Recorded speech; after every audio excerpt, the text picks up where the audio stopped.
Bismillahirrahmanirrahim. Assalamualaikum warahmatullahi wabarakatuh. Mari kita awali niat belajar pendidikan agama Islam dan budi pekerti kelas 10 karena Allah Subhanahu wa taala. Mari kita berdoa belajar. Robi jidni ilman warzukni pahman birahmatika ya arhamar rahimin. Robi sohli sodli wa yasirli amri lahu uqdatan min lisani yafqahu qoli.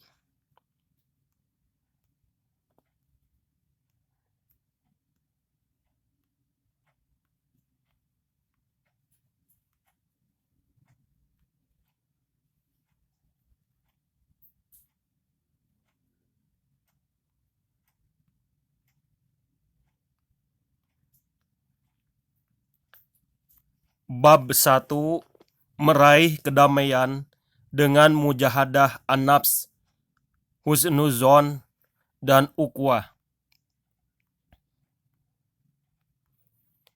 Infografis, informasi dalam gambar. 1.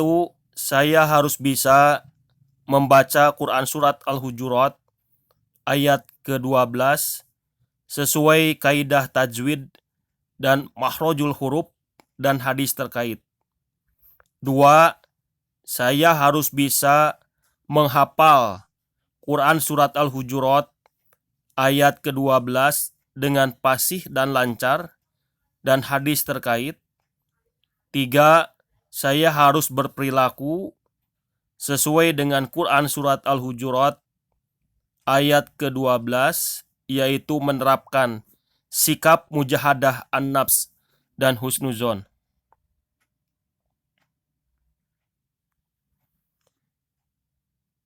4. Saya harus bisa membaca Quran Surat Al-Hujurat ayat ke-10 sesuai dengan kaidah tajwid dan makhrajul huruf dan hadis terkait. 5. Saya harus bisa menghafal Quran Surat Al-Hujurat ayat ke-10 dengan fasih dan lancar dan hadis terkait. 6. Saya harus berperilaku sesuai dengan Quran Surat Al-Hujurat ayat ke-10, yaitu menerapkan sikap ukhuwah atau persaudaraan. B. Tadabur. Aktivitas 1.1. Amatilah gambar di bawah ini, lalu tulislah pesan-pesan moral atau komentar untuk setiap gambar. Kaitan pesan moral atau komentar tersebut dengan tema meraih kedamaian dengan mujahadah an-nafs, husnuzon, dan ukhuwah. Gambar 1.1. Apabila seseorang muslim ketemu dengan muslim, maka disunahkan untuk menyampaikan kalimat salam, yaitu Assalamualaikum warahmatullahi wabarakatuh. Gambar 1.2.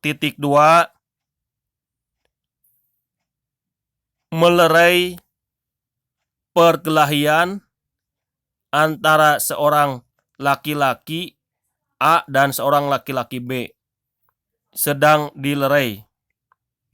Ini tidak lain adalah mempraktekkan nilai ukhuwah atau persaudaraan. Gambar 1.3.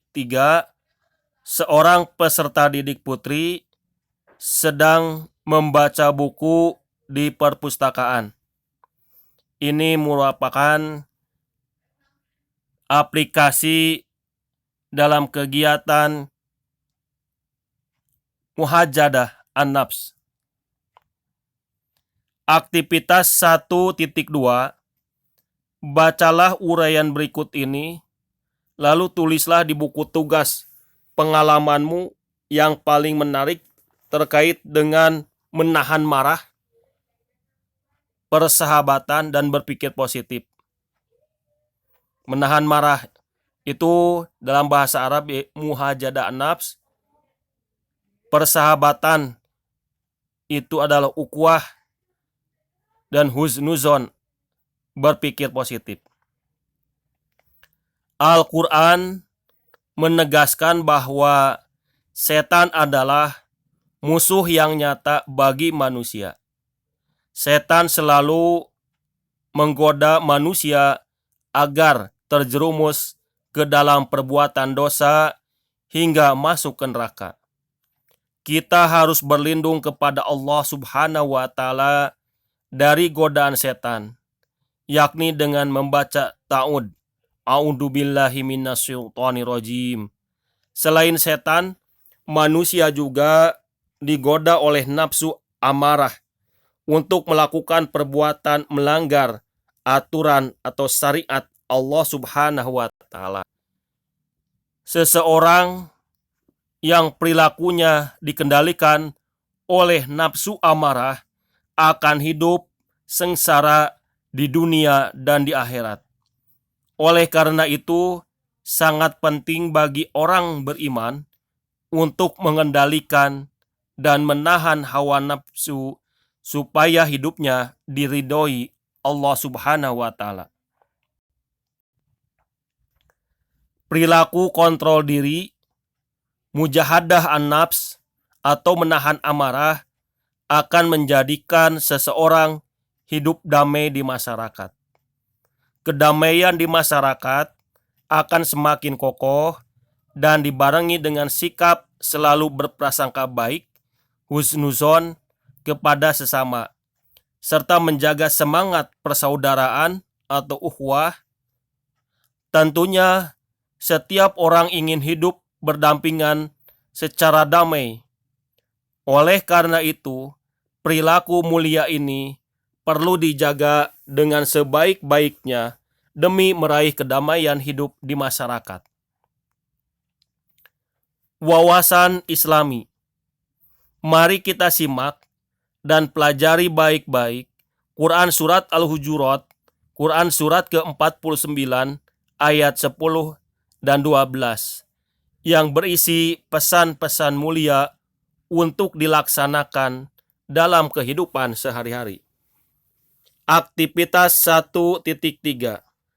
1. Buatlah kelompok berdasarkan kemampuan membaca Al-Quran, yakni kemampuan mahir, kemampuan sedang, dan kemampuan kurang, sesuai dengan petunjuk guru.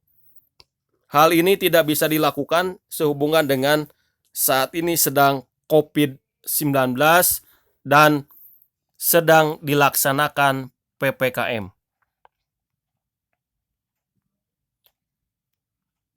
2. Masing-masing anggota kelompok mahir membimbing kelompok sedang dan kelompok kurang untuk membaca Quran Surat Al-Hujurat, Quran Surat ke-49 ayat ke-12 secara tartil.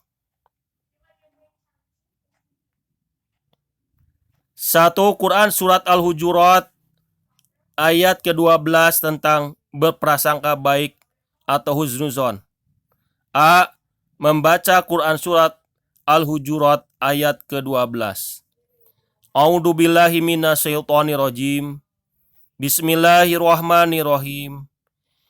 Ya ayyuhalladzina amanu tanibu kasiram minadh-dhonni inna ba'dadh-dhonni ismu wala tajassasu wala yaghtab ba'dukum bi ba'don ayyuhibu ahadukum ayyakula lahma ahihi maitang fakarih tumuhu wattaqullah innallaha tawwabur rahim.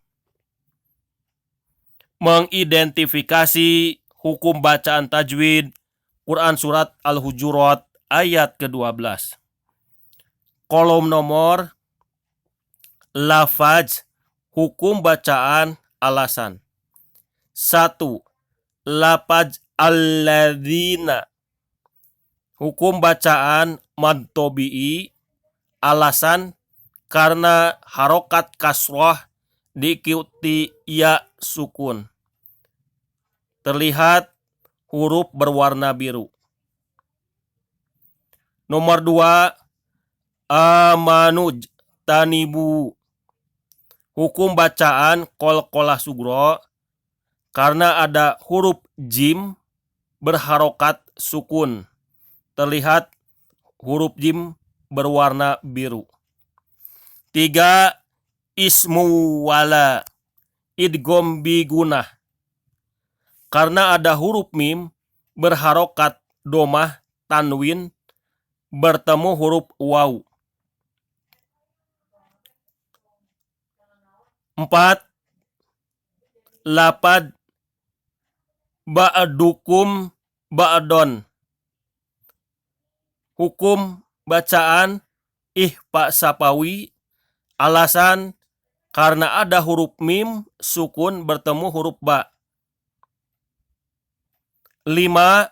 Lapad ba'don mad iwad alasan karena ada patah tanwin terletak pada wakof atau akhir kalimat. 6.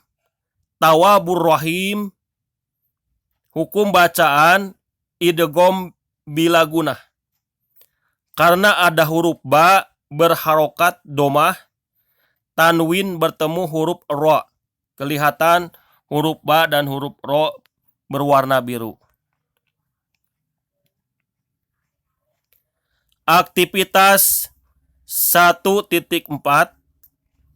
Setelah membaca dan mencermati contoh ulasan tajwid di atas, tulislah seluruh hukum bacaan tajwid dalam Quran Surat Al-Hujurat ayat 12 beserta alasan di buku tugas.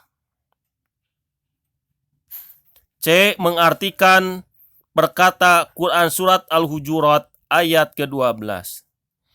Ya ayyuha, wahai alladzina orang yang amanu mereka beriman, ajtanibu jauhilah kasiron kebanyakan minna dari doni prasangka, inna sesungguhnya, ba'do sebagian, adoni prasangka, ismun dosa, wala dan jangan, tajassasu kalian mengintai mencari kesalahan, wala dan jangan, yagtab mengupat atau membicarakan, ba'dukum sebagian yang lain, ba'don sebagian, ayyuhibbu apakah menyukai, ahadukum salah seorang di antara kalian, an bahwa, ya'kula memakan, lahum daging, ahihi saudaranya, maitan bangkai atau mati, mayit bangkai atau mati, fakarih tumuhu maka kalian benci, jijik padanya, wattaku dan bertakwalah Allah kepada Allah, inna sesungguhnya Allah tawab maha penerima tobat, rohim maha penyayang.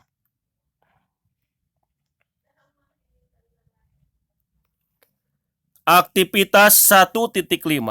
1. Setelah membaca dan mencermati arti perkata di atas, terjemahkan Quran Surat Al-Hujurat ayat ke-12 dengan cara berpasangan dengan anggota kelompok.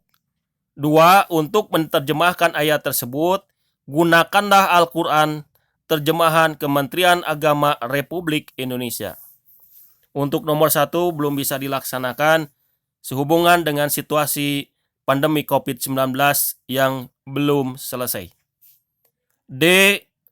Menerjemahkan ayat Quran Surat ayat ke-12. Wahai orang-orang yang beriman, jauhilah banyak dari prasangka. Sesungguhnya sebagian prasangka itu dosa. Dan janganlah kamu mencari-cari kesalahan orang lain, dan janganlah ada di antara kamu yang mengunjing sebagian yang lain. Apakah ada di antara kamu yang suka memakan daging saudaranya yang sudah mati? Tentu kamu merasa jijik, dan bertakwalah kepada Allah. Sesungguhnya Allah Maha Penerima Taubat, Maha Penyayang. Quran Surat Al-Hujurat ayat ke-12. Asbabun nuzul, sebab turunnya Quran Surat Al-Hujurat ayat ke-12. Diriwayatkan oleh Ibnu Munzir yang bersumber dari Ibnu Juraij bahwa ayat ini, Quran Surat Al-Hujurat ayat ke-12, turun berkenaan dengan Salman Al-Farisi, sahabat Nabi Muhammad SAW, yang bila selesai makan suka tidur sambil mendengkur. Pada waktu itu ada orang yang mengunjing perbuatannya. Maka turunlah ayat ini, Al-Hujurat ayat ke-12, yang melarang seseorang mengupat dan menceritakan kejelekan atau aib orang lain.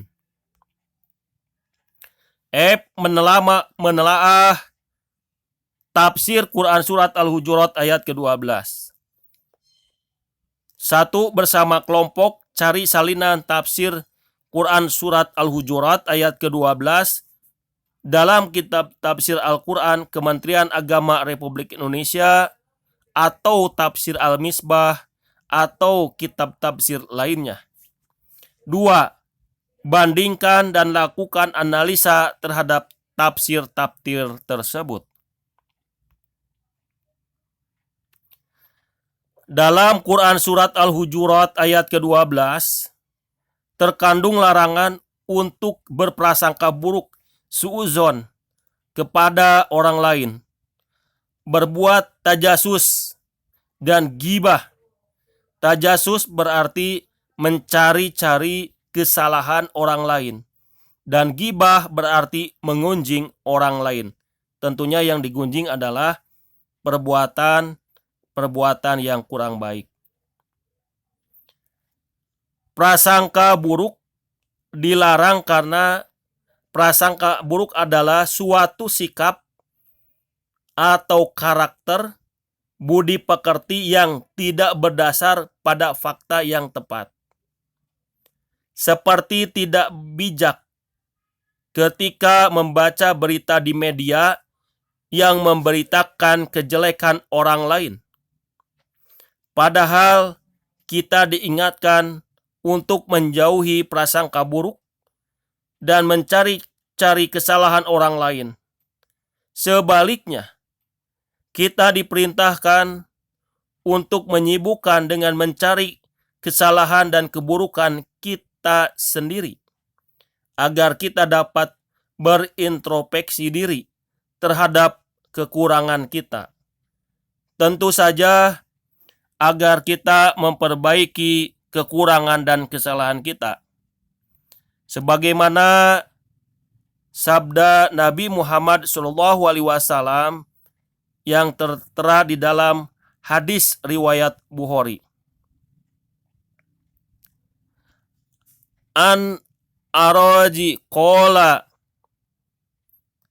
Abu Hurairah ya'suru anin Nabi sallallahu alaihi wasallam qala iyakum wa donna fa inna donna akadabul hadisi wala tajassasu wala tabagodu wa kunu ihwatan. Rawahu Bukhari. Dari Al-Araj ia berkata, Abu Hurairah berkata, satu warisan dari Nabi Shallallahu Alaihi Wasallam, beliau bersabda, jauhilah oleh kalian prasangka, sebab prasangka itu adalah ungkapan yang paling dusta, dan janganlah kalian mencari-cari aib, kesalahan, kejelekan orang lain. Jangan pula saling menebar kebencian, dan jadilah kalian orang-orang yang bersaudara. Selanjutnya, Rasulullah Shallallahu Alaihi Wasallam menjelaskan apa itu ghibah sebagaimana tercantum dalam hadis berikut ini. An Abi Hurairah anna Rasulullah Shallallahu Alaihi Wasallam qala atad runa mal ghibah qalu Allahu wa rasuluhu a'lamu qala dikruka ahoka bima yakrahu fakila afaro'aita ingkana fi ahi ma aqulu qala ingkana fihi ma taqulu faqidig tabtahu wa illam yaku fihi ma taqulu faqad bahattahu. Rawahu Muslim. Artinya, dari Abu Hurairah radhiyallahu anhu bahwasanya Rasulullah Shallallahu Alaihi Wasallam bersabda, tahukah kalian apakah ghibah itu? Sahabat menjawab, Allah dan Rasul-Nya yang lebih mengetahui. Nabi Shallallahu Alaihi Wasallam berkata, yaitu engkau menyebutkan sesuatu yang tidak disukai oleh saudaramu. Nabi Shallallahu Alaihi Wasallam ditanya, bagaimanakah pendapat Anda jika itu memang benar ada padanya? Nabi Shallallahu Alaihi Wasallam menjawab, kalau memang sebenarnya begitu, berarti engkau telah menggibahinya. Tetapi jika apa yang kau sebutkan tidak benar, maka berarti engkau telah berdusta atasnya. Hadis riwayat Muslim.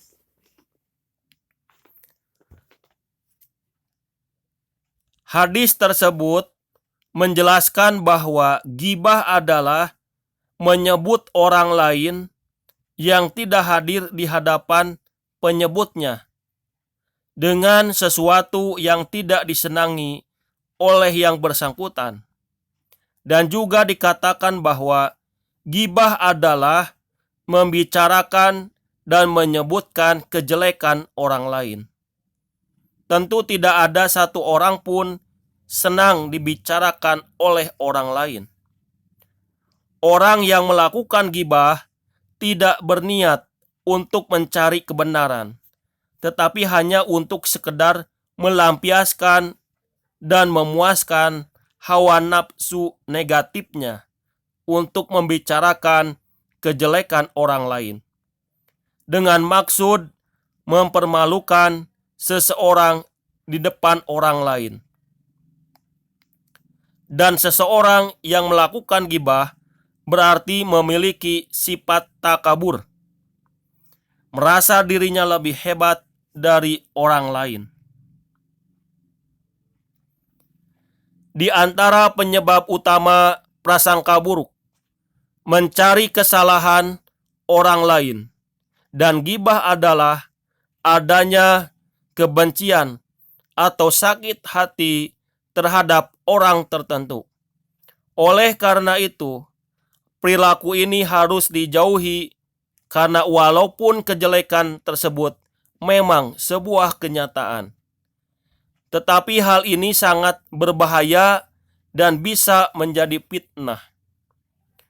Fitnah adalah menyampaikan berita palsu atau hoax atau berita salah, tidak sesuai dengan kenyataan. Perbuatan fitnah lebih kejam dari pembunuhan. Oleh karena itu, fitnah merupakan perbuatan keji yang harus dijauhi. Akibat buruk dari fitnah diantaranya adalah mencoreng nama baik seseorang dan menyebabkan perpecahan satu orang dengan orang yang lain. Bahkan akibat buruk fitnah ini sangat sulit untuk dibenahi. Jika berita bohong sudah terlanjur tersebar, sangat sulit mencabutnya. Seseorang yang sudah terlanjur membaca berita bohong belum tentu membaca ralat beritanya. Padahal ralat berita ini dimaksudkan untuk meluruskan berita bohong tersebut. Penyebab fitnah biasanya terjadi karena beberapa hal. Di antaranya adalah tidak melakukan pengecekan kebenaran berita atau tabayun dan adanya kebencian pada seseorang.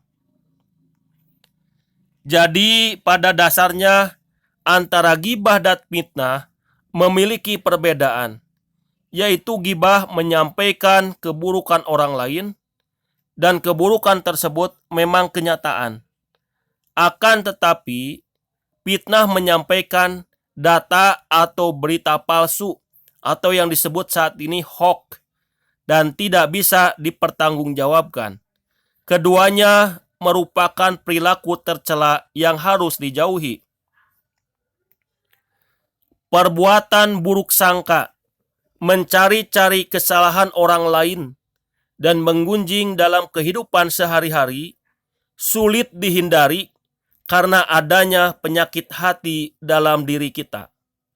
Oleh karena itu, kita diperintahkan untuk mengontrol diri atau muhajadah an-nafs dari perbuatan dosa, yaitu mengontrol diri kita agar mencegah hawa nafsu untuk berprasangka buruk, agar tidak mencari-cari kesalahan orang lain dan tidak menggunjing orang lain. Hawa nafsu memiliki kecenderungan untuk mencari berbagai macam kesenangan dengan tidak memperdulikan aturan agama. Jika kita menuruti hawa nafsu, sesungguhnya hati kita telah tertawan dan diperbudak oleh hawa nafsu. Jihad melawan hawa nafsu merupakan jihad yang besar. Jihad artinya bersungguh-sungguh. Mengapa demikian? Hal ini dikarenakan jihad melawan hawa nafsu berarti jihad melawan keinginan terhadap hal-hal yang buruk dan menimbulkan bahaya bagi kemanusiaan. Bukankah menghindari sesuatu yang kita senangi jauh lebih berat daripada menghindari sesuatu yang kita benci? Selain kontrol diri, seorang muslim hendaknya berprasangka baik atau husnuzon kepada Allah Subhanahu wa taala, diri sendiri dan kepada sesama manusia. 1. Husnuzon kepada Allah Subhanahu wa taala. Berprasangka baik atau husnuzon kepada Allah artinya bahwa Allah Subhanahu wa taala memiliki sifat maha sempurna, maha kuasa atas segala sesuatu, maha pengasih dan penyayang kepada semua ciptaannya. Rasulullah Shallallahu Alaihi Wasallam bersabda dalam sebuah hadis, An Abi Hurairah radhiyallahu anhu, qala ana Rasulullah Shallallahu Alaihi Wasallam, qala yaqulullahu ta'ala, ana ingada donni abadi bi wa ana ma'ahu idada karoni faida karibi fi nafsihi dakaratuhu fi nafsihi wa in dakaroni fi malain dakaratuhu fi malain khairin minhum. Muttafaq alaih. Dari Abu Hurairah radhiyallahu anhu berkata bahwa Rasulullah Shallallahu Alaihi Wasallam bersabda, Allah Ta'ala, aku sesuai prasangka hambaku, aku bersamanya ketika mengikatku. Jika ia mengingatku saat sendirian, akan aku mengingatnya dalam diriku. Jika ia mengingatku di suatu kumpulan, aku akan mengingatnya di kumpulan yang lebih baik daripada itu, atau kumpulan malaikat. Muttafaqun alaih. Berdasarkan hadis di atas, dapat disimpulkan bahwa jika seseorang berprasangka baik kepada Allah Subhanahu wa Ta'ala, maka Allah Subhanahu wa Ta'ala juga akan berprasangka baik kepada kita. Mengapa seorang muslim wajib berprasangka baik kepada Allah Subhanahu wa Ta'ala? Dikarenakan ada keterbatasan pada manusia. Manusia hanya mengetahui segala sesuatu yang tersurat dari yang tampak secara realita, sementara yang tersirat dari rahasia Allah Subhanahu wa Ta'ala, manusia tidak memiliki pengetahuannya. Untuk itu, manusia harus berprasangka baik, karena boleh jadi hasil pilihan yang diperoleh dari hasil analisa pikirannya dianggap baik, justru sesungguhnya berakibat buruk, atau sebaliknya, yang dianggap buruk sesungguhnya merupakan hal yang baik baginya. Perwujudan husnuzon kepada Allah Subhanahu wa Ta'ala antara lain: A. Husnuzon dalam bertakwa kepada Allah Subhanahu wa Ta'ala. Bertakwa pada Allah Subhanahu wa Ta'ala artinya melaksanakan segala perintah Allah dan menjauhi segala larangannya. Husnuzon dalam bertakwa pada Allah Subhanahu wa Ta'ala artinya meyakini bahwa semua perintah Allah Subhanahu wa Ta'ala adalah untuk kebaikan manusia itu sendiri. Begitu juga semua larangannya pasti akan berakibat buruk apabila dilanggar. B. Husnuzon dalam berdoa. Berdoa merupakan permohonan atas segala yang diinginkan seseorang. Seorang muslim yang memahami husnuzon pada Allah Subhanahu wa Ta'ala dalam berdoa akan yakin bahwa doanya akan dikabulkan oleh Allah Subhanahu wa Ta'ala. Namun bila belum dikabulkan, maka ia akan berpikir inilah yang terbaik, dan ia akan menerimanya dengan penuh keikhlasan. C. Husnuzon dalam berikhtiar dan bertawakal. Ikhtiar merupakan usaha yang dilakukan oleh seseorang untuk mendapatkan hal yang dicita-citakan. Dalam berikhtiar, sikap husnuzon pada Allah Subhanahu wa Ta'ala harus dikembangkan, karena tidak semua ikhtiar yang dilakukan sesuai dengan yang diharapkan. Oleh karena itu, dalam berikhtiar harus selalu diagendakan dengan sikap tawakal, yaitu menyerahkan hasil ikhtiarnya hanya kepada Allah Subhanahu wa Ta'ala semata. Sehingga ketika ikhtiarnya berhasil, maka ia akan bersyukur, dan ketika gagal ia akan bersabar dengan tidak berputus asa. Demikianlah materi pembelajaran kelas 10 bab 1 bagian pertama. Insya Allah kita akan lanjutkan materi pembelajaran pada waktu yang lain. Terima kasih atas perhatian. Nasrun minallah wa fatun qorib wa basiril mu'minin fastabiqul khairat. Robbana atina fid dunya hasanah wa fil akhirati hasanah wa qina adzabannar. Subhanaka Allahumma wa bihamdika asyhadu an la ilaha illa anta astaghfiruka wa atubu ilaih. Assalamualaikum warahmatullahi wabarakatuh.